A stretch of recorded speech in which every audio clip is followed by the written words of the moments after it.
with 4. Molly Miller salutes the crowd. There is the horn. 14-0 for Arizona State.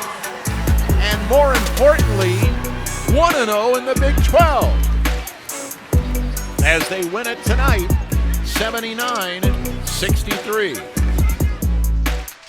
And that's the way we start a show. How about that? Good evening and welcome to In the Huddle with Molly Miller, your weekly look inside Arizona State women's basketball. And we have a whole lot of new things to talk about to really begin the show. We did a first show about a week ago at the Weather Up Center, but now we're really setting sail. And before we introduce the person you really tuned in and came to see and hear from, let me just explain a couple things. First of all, I'm Jeff Munn. I'm the radio voice of Arizona State women's basketball.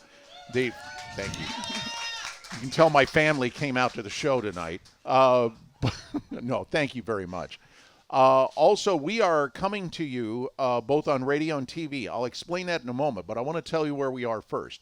We're at Blanco, Cocina y Cantina in the Novus Corridor at 6th Street in Rural, adjacent to the ASU athletic facilities. Right across the street is the Whiteman Tennis Center. We want you down here for the show, and we'll talk to you about the next taping time in a moment. But anytime you want to come and enjoy great Mexican food, they have a tremendous menu. Please come down and spend some time at Blanco in the Novus Corridor. And if you're like me and you haven't been here before, it's really something to see. Let's get to who you really came to see and hear from, the head coach of the 14-0 ASU women's basketball team, Molly Miller. Hi, Coach. Hi, this is fun. It is fun, isn't it? There are so many great things going on. We talked about it, obviously, a little bit in our first show. But it just keeps getting more fun. It's been pretty good all along. But at the start of the show, we saw the end of the game against Colorado last Sunday at Desert Financial Arena. There's a lot of basketball things we can talk about. But the first thing I want to talk about in relation to that game, 7,800 fans. 7,800, yeah, right? We need some applause for that. That was awesome. And this is the kind of thing you were hoping for to see, and you saw it last Sunday night, a big crowd in the house. Yeah, I mean, the vision is to not only get people hooked on what ASU athletics is doing, because it's skyrocketing, but women's basketball is taking a big jump and a big leap right now, and we want to be a part of that. And I think this brand is exciting to watch. I know our kids, it's exciting to play. And now it's exciting to coach. And you put those things together when you have a community that's excited about the momentum and what we're building, then, you almost have FOMO. You don't want to miss out. You have the fear of missing out. And that's what we're generating right now is just some excitement around our program. Yeah, and I point to a couple of, we're going to show some particular highlight from the game in a moment. But I've said this all along going back to the summer. The old phrase is offense sells tickets, defense wins championships. I think this is going to be the first time that defense both sells tickets and wins games and down the road championships. Because you're right. I could hear the way the crowd was responding in the Colorado game on defensive sets, and they were reacting, and that tells me they sense the energy and the fun surrounding how you play defense. Well, that is music to my ears, because when I hear them getting loud and rowdy when we're on the defensive end, I'm like, we've got a smart crowd. This basketball IQ of our crowd is top notch. And the brand is you have to play hard on both sides of the ball. And you will get exposed on the defensive side of the ball if you're not playing hard, because 4 people around you are playing hard. And then the ones on the bench are cheering hard. So I think the brand just emulates that sense of passion and pride, and you can tell that on the defensive end. And you'll be in every single game if you can play tough-nosed defense. Now, a lot of those games will be ugly, which I'm okay with. I'm okay with the grit and the grime of loose balls and diving on the floor and jumps and tips and deflections. I like that type of basketball. Yeah, and I think you're right. I think the fans do too. And I made mention of that when we were at Oregon State. Low-scoring game, but a lot of ASU Oregon State games have been those kind of games over the years. And I think, I've always said this, fans appreciate effort. And you said something at the end of the Oregon State game that has stuck with me. You said, I can go to sleep every night secure in the knowledge that I've got a team that plays hard every game. And I think that's what the fans respond to as well. They know it too. Well, it's a testament to these kids. I call them kids because sometimes they're my kiddos, but these basketball players who have come together, and it really, November 3rd, our first game till now, we've made such big strides. I think we've gotten better every game. We've learned. We've been able to grow. I'm fortunate enough to be able to say that, still being undefeated. And our kids have just been phenomenal in that aspect. Every day, they don't just check the box of going through the motions. I feel like we get something accomplished every single practice. And that's on them. That is totally 100%. These leaders and these individuals who were brought together 7 short months ago as strangers, just believing in the vision, believing in what we were saying and what we wanted to accomplish as a program, and they've made that come a reality. So I'm really proud of our players that we brought in. I couldn't imagine doing this first year with anyone else. They've been a true blessing in my life in this transition. I will agree with you. You know, at the beginning of the broadcast last Sunday night, I said there may be skeptics out there who may be saying, okay, well, let's see what they do when Big 12 play starts. Well, in the first opening minutes, here's what you did. You went 9 of 10 from the field. And we're going to show a play that, to me, is one of the, when you are a good defensive team, nothing demonstrates it more efficiently and more effectively than a shot clock violation. And you got one early in the game against Colorado, which was a testament to your defense on a couple of levels. And I want you to take our fans through it for a moment. Yeah, we had 2. This one in particular, I mean, we've played defense now for about 20 seconds, and you can see Deb, she'll be on the show a little bit later. We always try to make things difficult. What are those things? Entry passes, handoffs, dribble penetration, make everything difficult. So disrupt on defense. So right here you can see Deb, she's 24 on the wing. She's denying the wing, so they couldn't get a wing entry pass. So now their offense is kind of scattered. And Gabby's applying great ball pressure. You see Elle there, number 14 at the elbow. They tried to have a pressure relief. Well, a lot of times in pressure relief, when you're facing a team like ours who's denying everything, they try to flash the post to the elbow. Well, that's one of our golden rules. All right, do not let any post catch at the elbow because that's typical pressure release. So you see Elle here doing a good job denying. So when you typically have a team that denies hard, I guarantee you Colorado practiced their back cuts. Well, we're always practicing how to guard the back cut because we're denying the first pass. There's usually a basket cut, so we call it super denial. You deny the first pass, and then if they basket cut, you kind of flip your head and flip your deny hand, which is what Elle's doing right here. So you can see the active hands. Gabby's hands are up. Deb is still in a deny. Elle is still in a deny. And Marley and Poe on the backside are doing a really good job in help defense. So we're making things impossible. Option 1, number 11, wasn't open. The pressure release, option 2, wasn't open. So now they're really kind of starting from scratch with 7 seconds left at the top of the key, not in scoring range. So now it's like, okay, we got to lock down for 7 seconds. So we do a nice job of just containing, keeping in front here. Again, back pressure or pressure release is basket cuts. So Gabby, 15, just tried to basket cut on her. Gabby did that super deny and deny. Look at Marley's hands. She's up in the passing lane. Elle has hands up. Marley's denying, so they're going to try to back cut on Marley, but she does a good job of flipping her hand. Now they got to get it in with 2 seconds left and just throw up a prayer and it's shot clock violation. So lots of pressure defense, making it hard. Now, for our benefit of our audience here at Blanco, go to the TV on Wednesday night and you'll see what she's talking about. If you're listening to us on radio, just close your eyes, unless you're driving, and imagine what we're talking about. Don't close your eyes when you're driving. It's not a good idea. A lot of active hands, a lot of denial, and a lot of pressure. That's what I just saw. Well, the other thing that I see, and Maura McHugh, who works with us on the home games, always points this out. When you knock the ball out of bounds, you've accomplished something because you've disrupted what they want to do, and now they've got the other team, the opposing team has to abandon what they planned. The other thing is, and I've learned this through all the years that I've done this, when the ball came in, I could tell they don't know how much time's left because you could see the player on the sideline kind of holding the ball, and immediately I said on the air, she doesn't know how much time's left. Yeah, well, here's a philosophy of ours. I ask my girls rhetorical questions sometimes. So when it goes out of bounds, I'm saying, eyes this big, and I'm like, that means we should get a 5-second count. So we should make it impossible to get the entry, and when they do get the entry, it's impossible to get to the next thing. So, I mean, Colorado was a team who runs mostly a Princeton offense, which is elbow entries. they had to get out of it within the first 2 minutes. So they couldn't run one of their main offenses because we weren't allowing them to get that elbow entry. So it's really when you can take teams out of what they're normally doing, that's the fun part for me. We studied their offense. 80% of the time they're doing X. We take them out of X. They're not very good at Y. So right. I think that's been the benefit of our defense is we just take teams out of their comfort zone. Quick thought on the game in general, because you got out to the great start, and you knew Colorado, they're very talented. You knew they were going to make a run. They got the game close in the fourth quarter. I think it says a lot about the mental toughness and the character of your team that you withstood them narrowing that lead down and built it back up at the end. Yeah, that's what I've liked about our non-conference schedule. We've had to win tight games. We've had to win with different people hitting different shots. We've had to win with our offense. We've had to win with our defense. So we've had the experience. So they weren't on their heels. They didn't get uptight when that score was a little bit closer.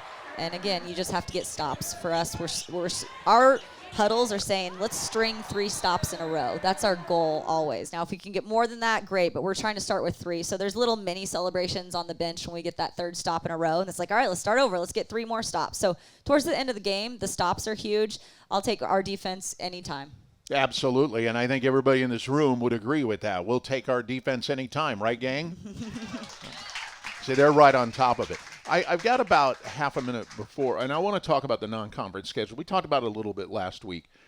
I thought it was really well put together how you built up to the start of conference play, but also the different types of teams. Santa Clara's an offensive team. Oregon State's very big on defense. Gonzaga's back to more of an offensive.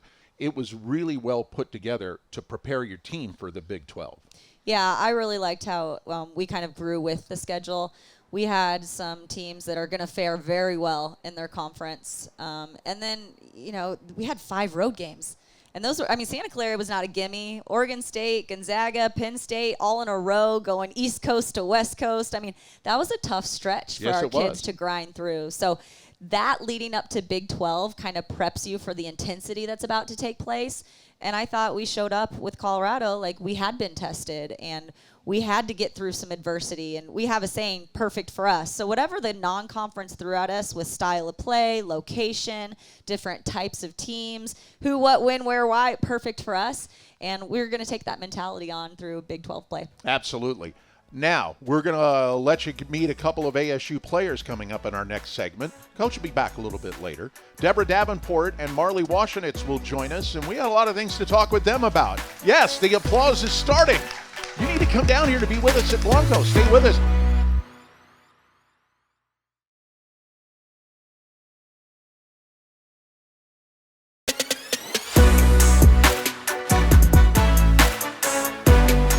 Go to In the Huddle with Molly Miller, our weekly look inside Arizona State women's basketball. I'm Jeff Munn. We're coming to you from Blanco, and we're taping this on Sunday evening. The sun is going down. It was kind of coolish today for those of us who grew up here. For those who are from back east, you can see they're not bothered by this at all. I'm in a jacket.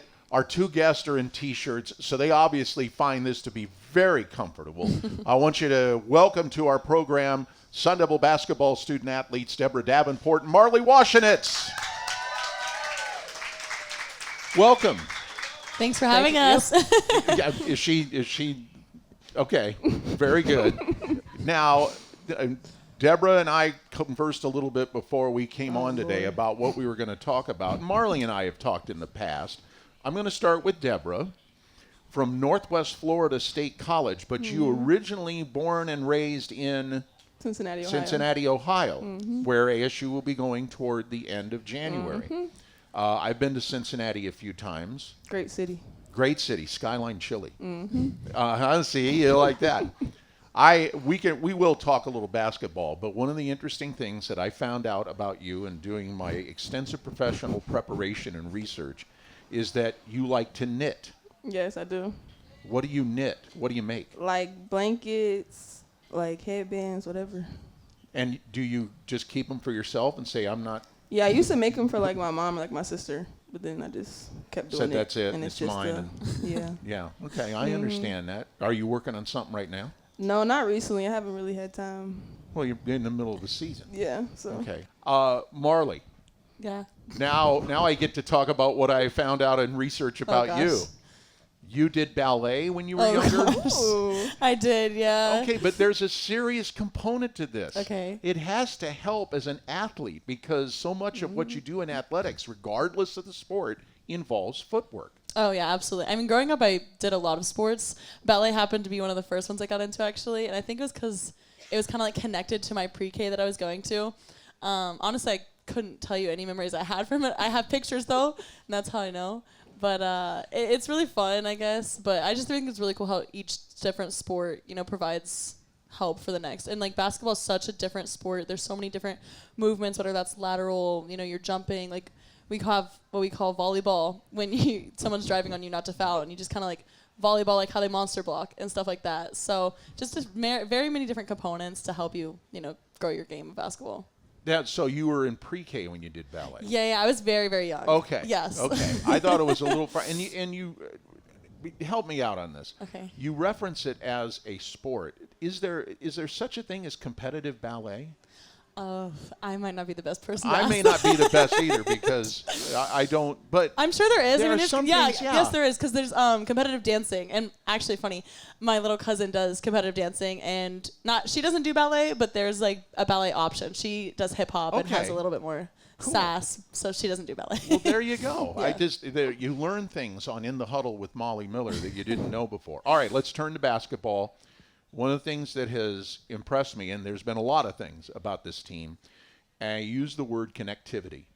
This group really likes not just playing basketball with each other, but being around each other. And I'll give either one of you the chance to respond to that. Okay. Yeah, no, I think this group has just been great to see how well we've clicked with such a new team and so many familiar or unfamiliar faces is really hard to find in today's society of basketball. I think a lot of people come to schools or programs and stuff, not necessarily for the right reason, but I think a big reason on why I decided to come here was the staff. And although they didn't have a team at the time when I was getting recruited by them, I knew because of who they were as people, they were going to bring in same-minded, likewise people as I am. And so that was really big for me because I wanted to be in an environment where I was loved by those around me for not only a player, but as a person too. And so I just knew, one of the first phone calls I had with Coach DB, actually, he was like, yeah, I already talked to one of your old teammates that played with you at your old school, yada, yada. And she's not even playing basketball anymore. And so I was just like, wow, they're really doing their research on who I am as a person and not just as a player. So that was really special to me. And I'm certain you got had the same kind of conversations with the coaching staff here when you made the decision to transfer from Northwest Florida State College. Yeah, that's also why I came here, is because of the coaching staff. And I was talking to DB, and then I talked to Molly, and I was like, oh, yeah, this is where I want to be at. So that's terrific. Let me ask you, too, Deborah. Way a long time ago in my earlier life. Okay. You thought he was going to say you? No, I'm trying not to make this about me, but I have to explain this. I used to do junior college basketball. Oh. And a lot of there's a lot of things you don't know about me that we're not going to get into on this show at any time over the next 10 weeks. We could. What's that? We could. Oh, no. Oh, no. Oh, no. This is In the Huddle with Molly Miller. I am not Molly Miller. Okay. So just so that we've got that established.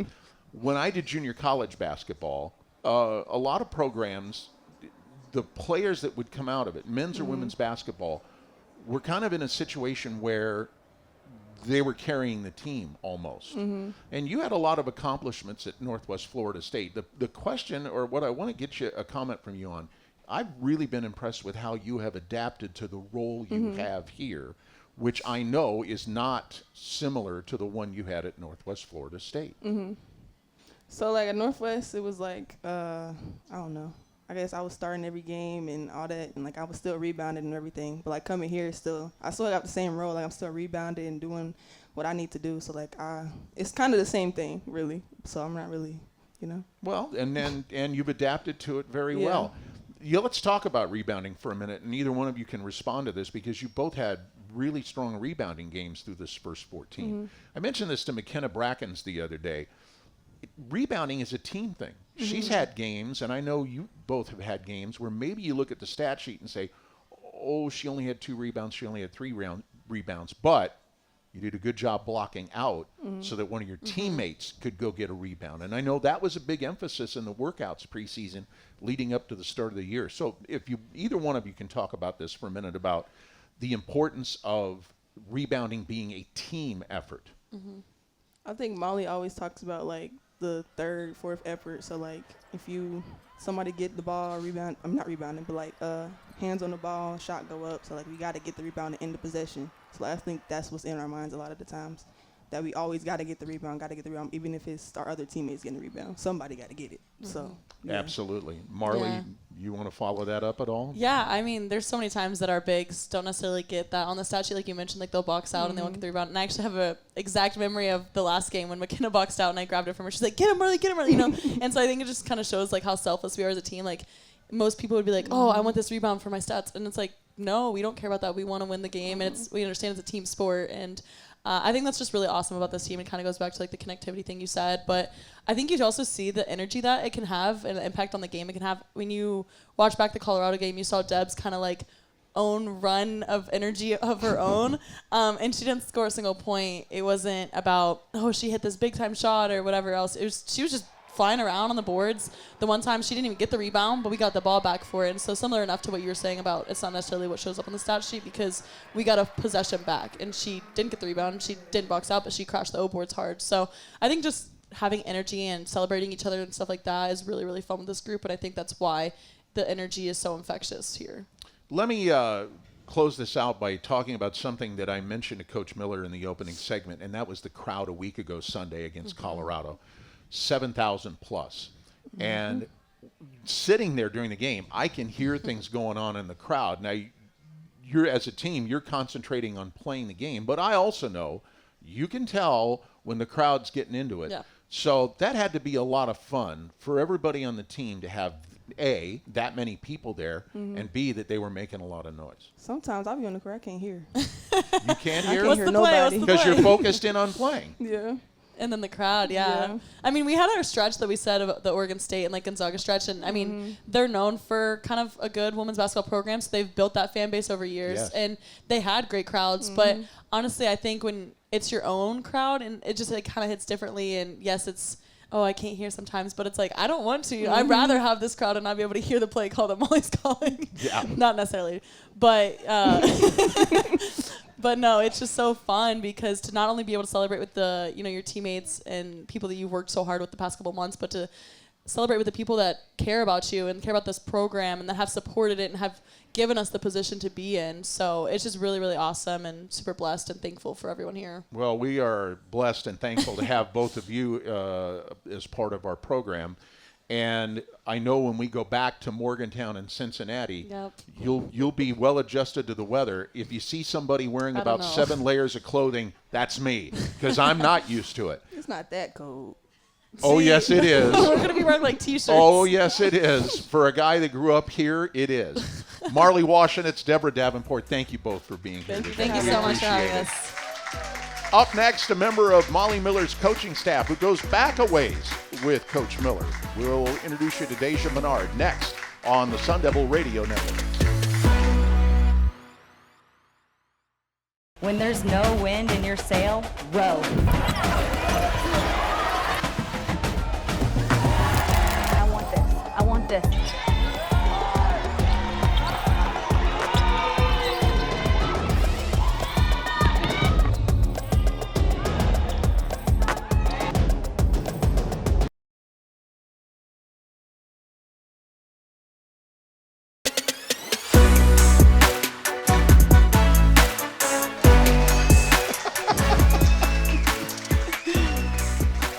They're starting to pick up on the signal. This is In the Huddle with Molly Miller. We come to you both on KDUS AM 1060, our radio flagship, Fox 10 and Fox 10 Extra. I'm Jeff Munn. I probably don't say that enough because I just don't think of it.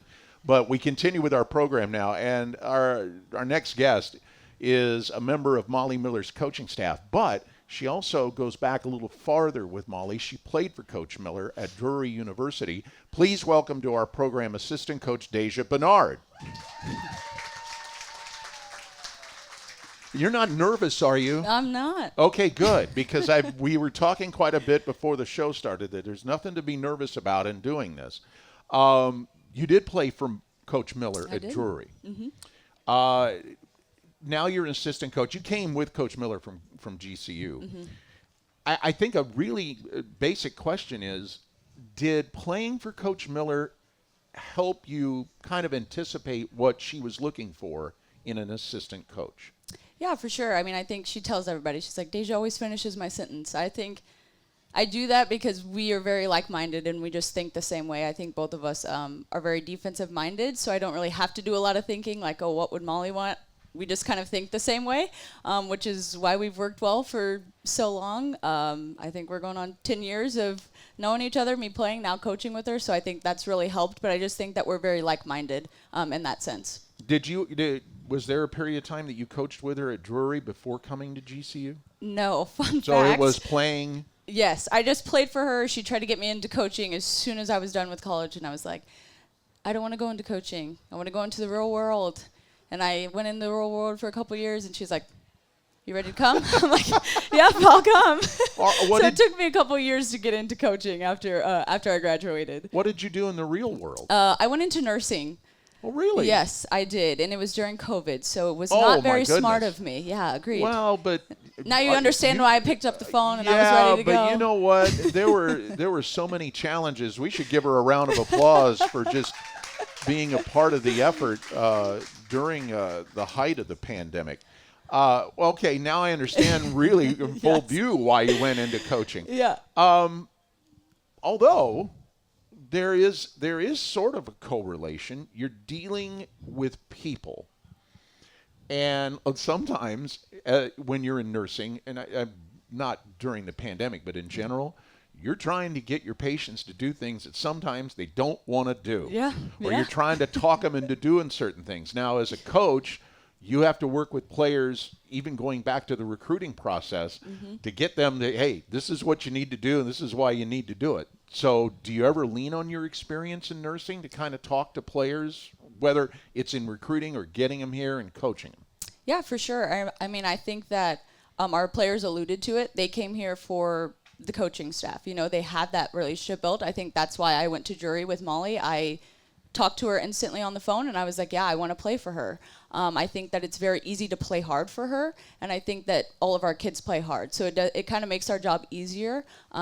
They do trust in us coaches in Molly, and so they want to play hard. They want to do the right thing, even though you're like, just make the right read, you know? Or like telling them to do one thing, and it's not open. It's like, but they want to do the right thing, and I think that benefits us for sure. You know, I've mentioned this to other members of the staff, that coaching is teaching, and I've seen it from the very beginning. The very first practice I attended, the teaching that is going on has been so impressive, and coaches love to teach.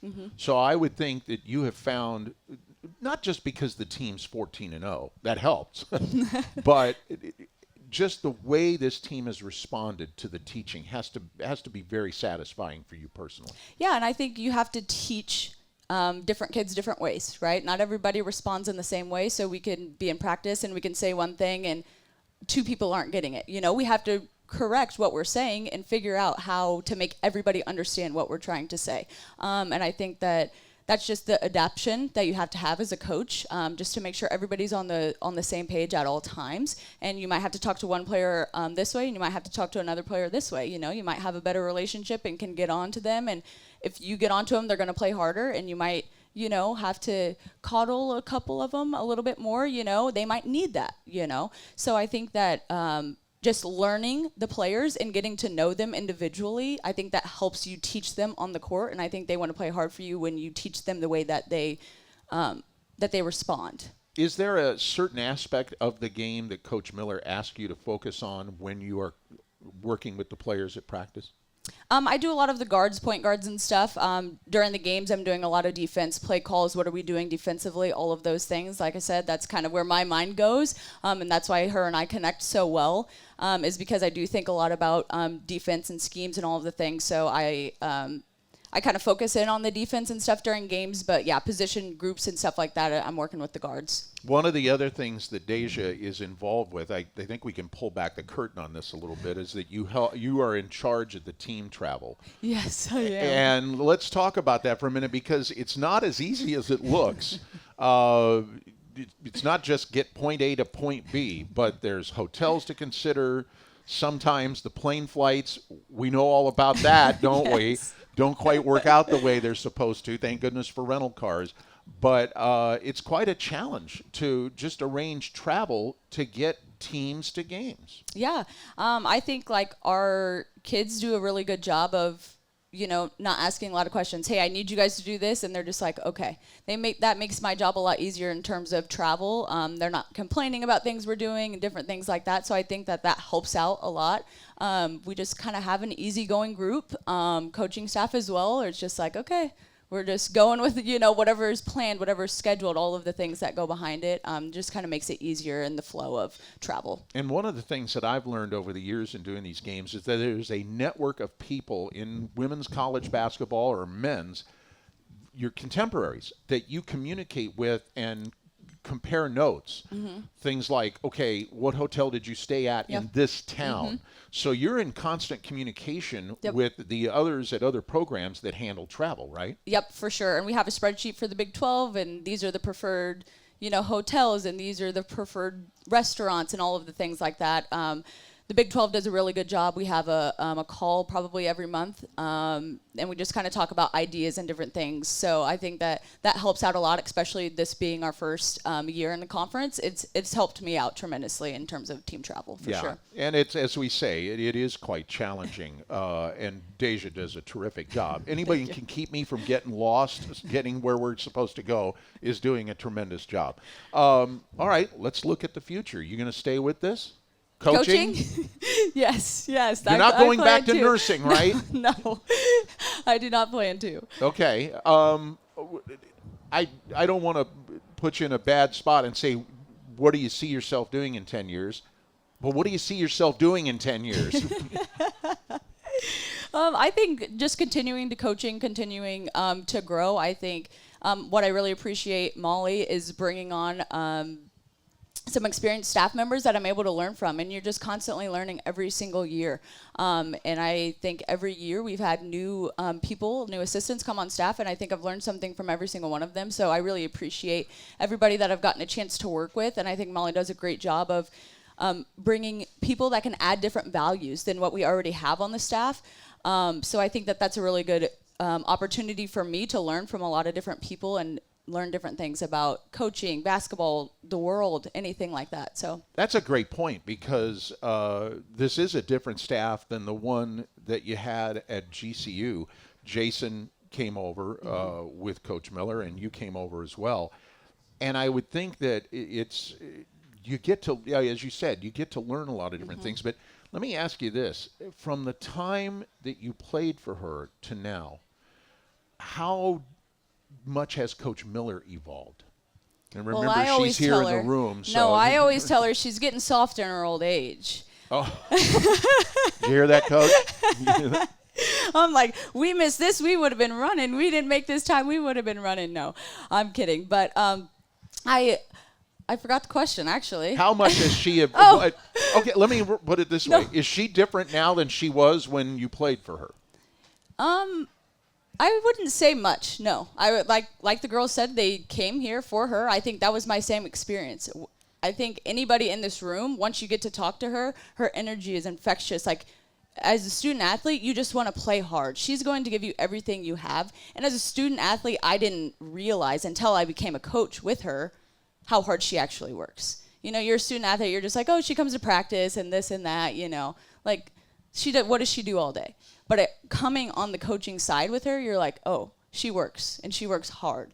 And to have a head coach that works that hard, they may not see it, the student athletes right now, but coming back and getting to know her outside of, being a student athlete coach, I think that they will understand and they will appreciate having a head coach that does everything that she does. Lastly, you also bring up something that I think is important to discuss, and Molly has talked about this with me in interviews. when she put this staff together, she said one of the things that was really important to her was to have debate and discussion. When you're scouting, game planning, a lot of ideas get shared, and that's such a big component in having a successful program. For sure. I mean, I think that's great. You know, we all should have an opinion. At the end of the day, it's hers. If she goes with our opinion, great. If she doesn't, great. You know, we have to back her 100%, and that's our job as assistants, is to tell her, you know, hey, we think this will work. We think this will work. If she doesn't think it will work, great. It's her program, right? We have to back her 100%, but it is our job to share our ideas and everything like that. And she does a great job of, you know, I got this idea, I think we can put them together, or, you know, I think we should go with this, we should do that. So I think that she does a great job, but yes, it is our job and our role. I think we all do a great job of collaborating as a staff, and then at the end of the day, you know, we go as the head coach goes. And so far, so good. So far, so good. Absolutely. That's correct. Daejah, I really appreciate you stopping by. Thank you so much. We're so happy to have you here as part of Arizona State women's Thank you. basketball. Daejah Bernard with us. We're back with Coach Miller for our final segment of In the Huddle right after this on the Sun Devil Radio Network.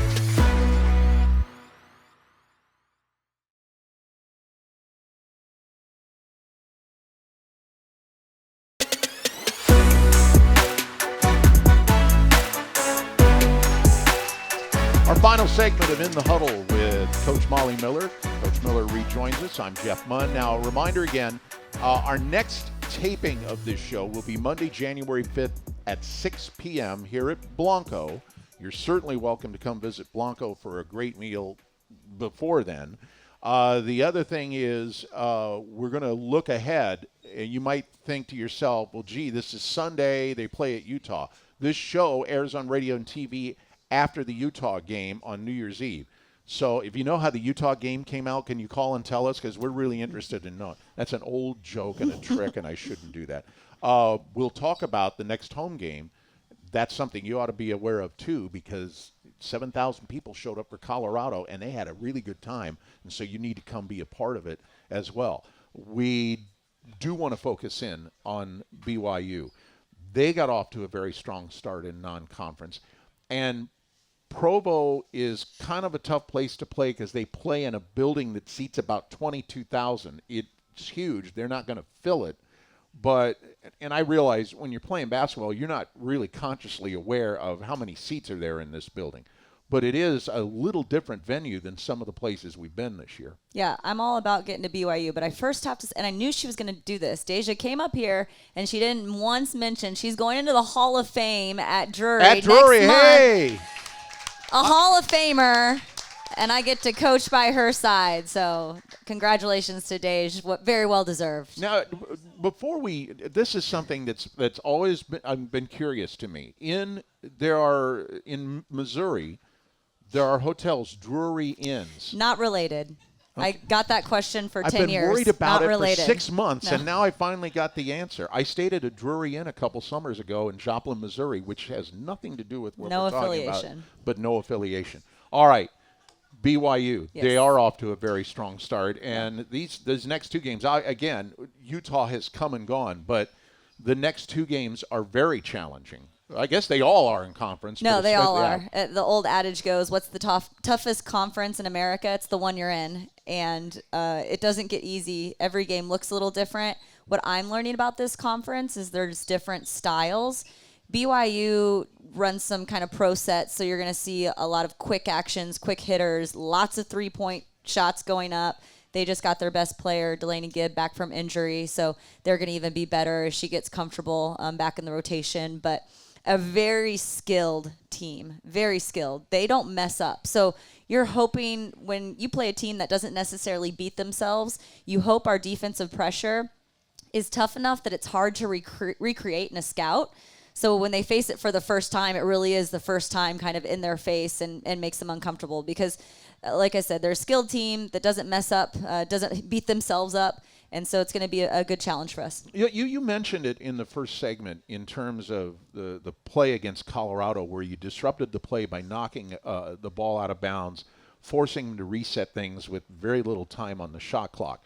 When you talk about that they don't make a lot of mistakes, there is still a way for you defensively to disrupt what they're doing. It may not show up in turnovers on the stat sheet, but you can still do things to take them out of their comfort zone.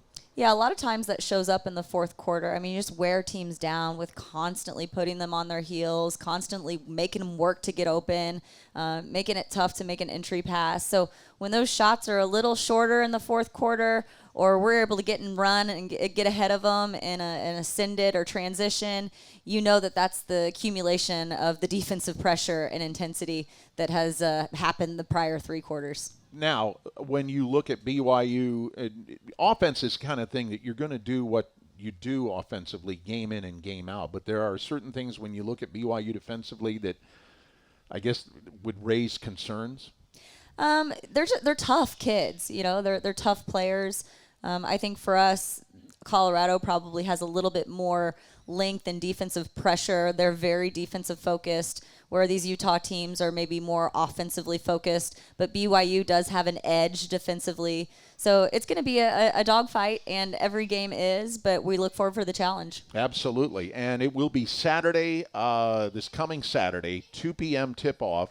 Our radio coverage will start at 1:30 Saturday afternoon on KDUS AM 1060, 100.7 FM HD Channel 2, and associated outlets, KDUS.com and the KDUS app. The other thing tied to where we're at in the season right now is that the schedule of games, and I go back to the way you set up non-conference. When we were in the Pac-12, it went Friday, Sunday. Mm-hmm. Here in the Big 12, it gets jumbled up a bit. Sometimes you play Wednesday, sometimes you play Thursday, Saturday, Sunday, a Friday here and there. But the way you set up your non-conference schedule, it was all different days. So in terms of routine and players getting into a preparation mode, what's going on in the Big 12 is really not that much different from what you've been dealing with since November 3rd. Yeah, I don't think we put too much stock in the outlier of when we're playing, how many days off we've had in between, what the opponent looks like compared to the next opponent or the previous opponent. We really are dialed in. As cliched as it sounds to be where your feet are, I think this team has embraced this what's your record? 0-0 mentality. Right. Before the next game. So we don't get too high and too low on what we've done or what's to come. It really is the task at hand. Every game we've played has been the most important game to date. So that's no different going from one game to the next, no matter where we play or when we play or the time in between. And these kids have really embraced that mentality of 0-0. We're locked in on what the task at hand is. That goes to, I love hearing coaches' quotes. You remember, I remember a lot of things you've said to me. Yeah, I've got a lot of, Coach Steph is here too, and she has a whiteboard that says Millieisms. So it's Molly Miller-isms, basically. And it's this whole new terminology sheet. So I've got a lot of them. Today, the crowd has been giving me a lot of good Benergy, which is bench energy. So when they're bringing you in and out, we've got that Benergy term. It's just, it really is more than our bench just clapping and cheering our teams. It's like a vibe. It's a feel. It's a way of life. It's how we do things with intent and effort. So good Benergy today, crowd. Absolutely. You guys have been terrific. When you mentioned about the next game, it reminded me, I worked, here comes my past again. I worked at the Suns for 12 years and worked around a man named Cotton Fitzsimmons, who always, when he coached, somebody would say, what's your biggest game? And he would always say, our next game. Mm-hmm. And you just said that. The other thing, and we've all gotten a lot of positive feedback about the start to the season. Friends of mine have been asking me questions, and I've told them, look, we're taking it a game at a time. There was a football coach here, Bruce Snyder, the late Bruce Snyder, who used the phrase one at a time. And that's the sense I get with this team. They're just focused on, as we're taping this, the next game's Utah. When you're seeing this, the next game's BYU. And that's all that matters.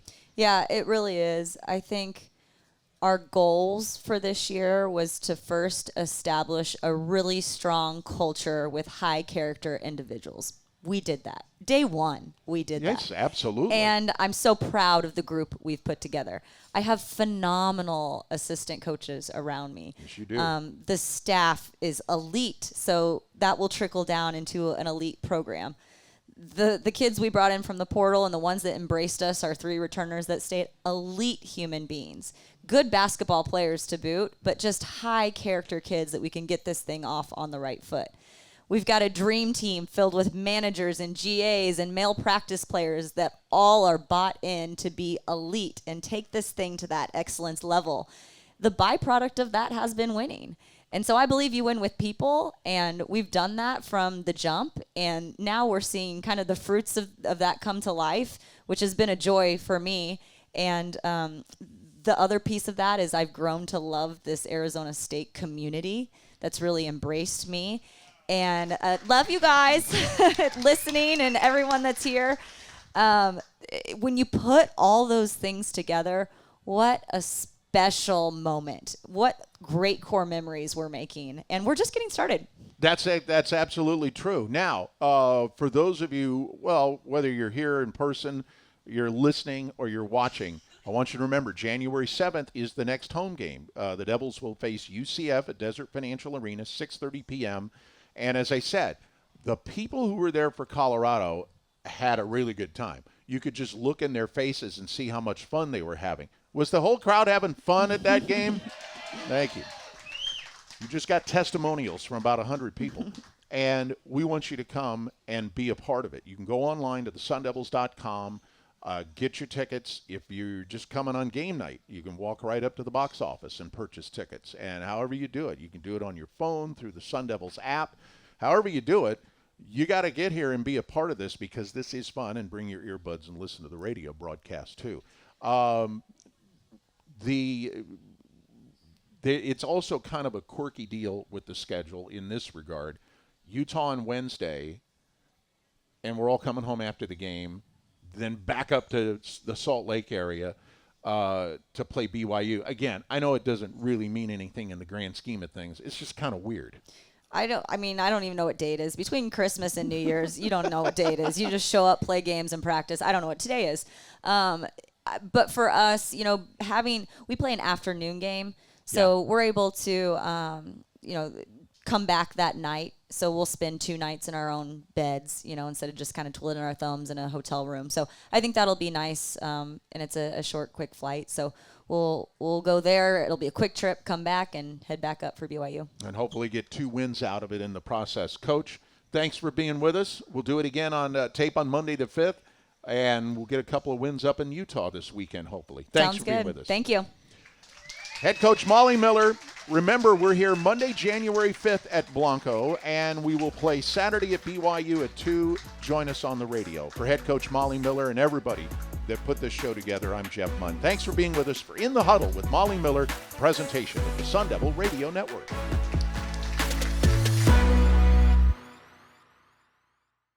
Sun Devil men's basketball is heating up, and now you can build a mini plan on your terms. Choose any 6 home games you want, including Big 12 giants like Kansas and Arizona. Circle the rivalries, grab the heavy hitters, or stack your schedule your way. 6 games, your choice, your vibes, your Sun Devils.